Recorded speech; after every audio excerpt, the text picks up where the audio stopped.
which are about music, but also about my younger sister, who died just over 25 years ago now. And I wrote poems when she was ill, but I found that after she died I couldn't write poems particularly about her. But somehow, when I was working on my last book, she appeared with the theme of music, shall we say, because she was a professional musician. She played the violin, and the first one I read is called The Skirt.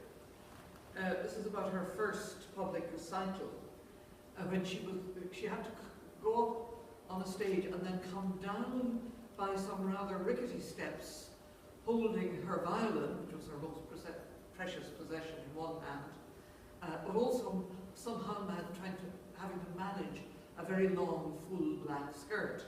And nobody was quite sure how she should do that until my grandfather, who was there at the time, suddenly said, "I'll show you."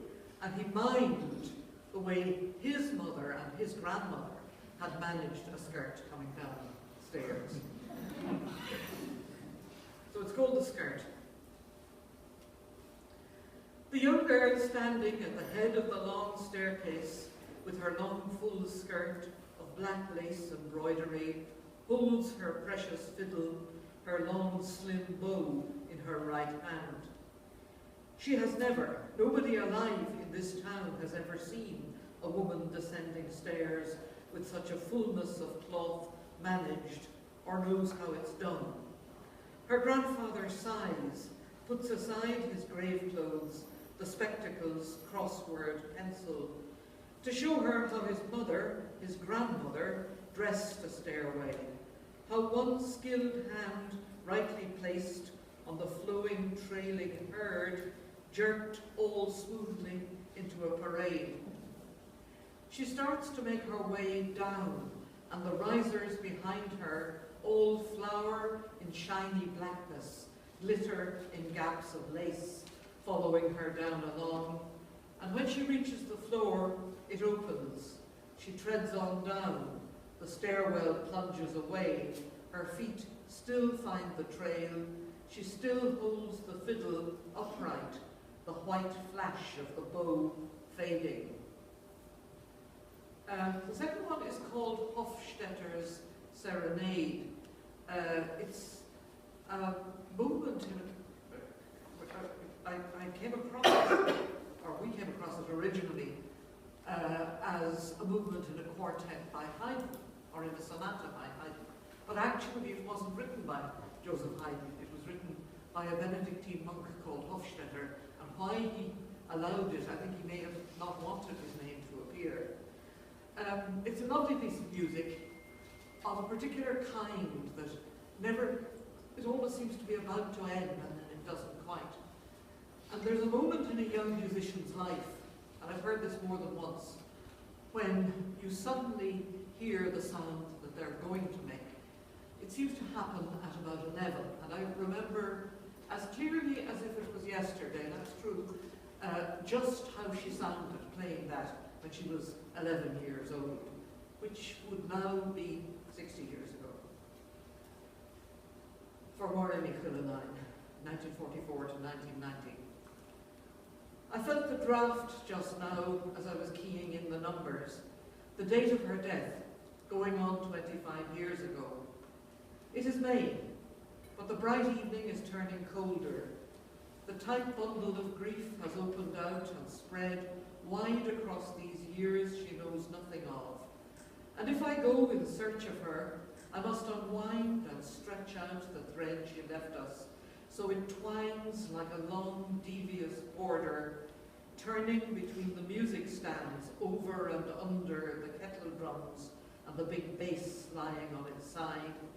But it plunges away, leaving the concert hall behind, and catches her at the start, in the year she was 11, when it first rose out of her, the pure line of sound that grows, rising, dipping, never landing twice on the same spot, then catching its breath and then flowing along as even as her own breathing, smooth like a weaver's thread, back and forth tracing, It weaves and it hops again.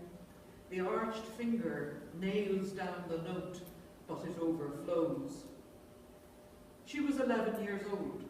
1,000 years before, she could have been married to an emperor. She was sure she was able to consent on the spot as the notes wrapped around her, and she went on playing as her eyes opened, like words, like the long serpent that can only swim upstream. Like time, the line drew her along, the string and the bow towards the moment I saw the breath leaving her body and the silence began.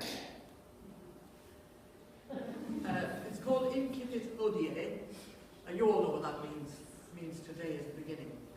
And it's for my first grandson, Phoenix Alexander Woods, born in April 2013.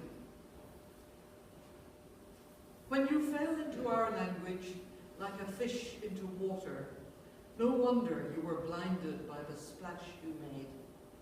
We wiped our eyes, but for you it took longer.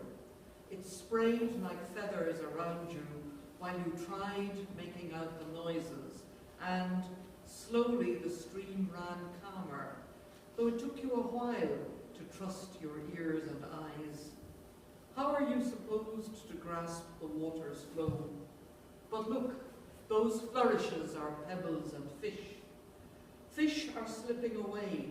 The water is clear and still. When you reach for words, they will be hard like pebbles in your hand. I thought I might read two poems which are also connected in different ways with my sister. The first one is called Passing Palmer's Green Station.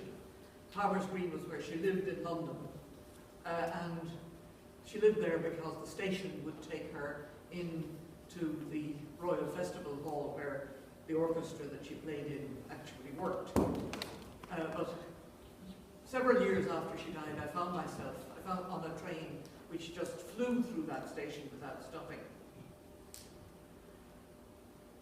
The train flies through the station, and here is where, for years, I would step down to the platform and climb up the long stairway to the road. On it goes, past that other station, where my mother lost one shoe in the gap, coming back from the hospital where she'd left her younger daughter among the dying. My weight on the same ground, the rails and the overhead wires the same, the labours of the bones. The train dips under the ground, and for the last stage of this journey, I am close to them, to the gap that resembles the dark side of the moon in Ariosto, where Astolfo flew on the hippogriff and discovered that everything lost on the earth can again be found. And this one is just about music, I suppose, but it's about music and the houses it happens in. It's called the percussion version. I think because my son is a drummer, actually, not a percussionist. Percussion makes you think about how sound travels. Music is why we live inside these 4 square rooms, why we gather to listen to the scrabbling and the sound test, the way the splash cymbal explores the limits vibrating against the glass, and the bell note rings and rises like a cloud into the ceiling. From outside the house, how different. I paused beside the door, and all I could hear was a chair scraping into silence, and presently a soft step climbing, a sigh from the upper floor, at which, in the room below, something knocked just once, and the well in the backyard answered with a bass vibrating groan.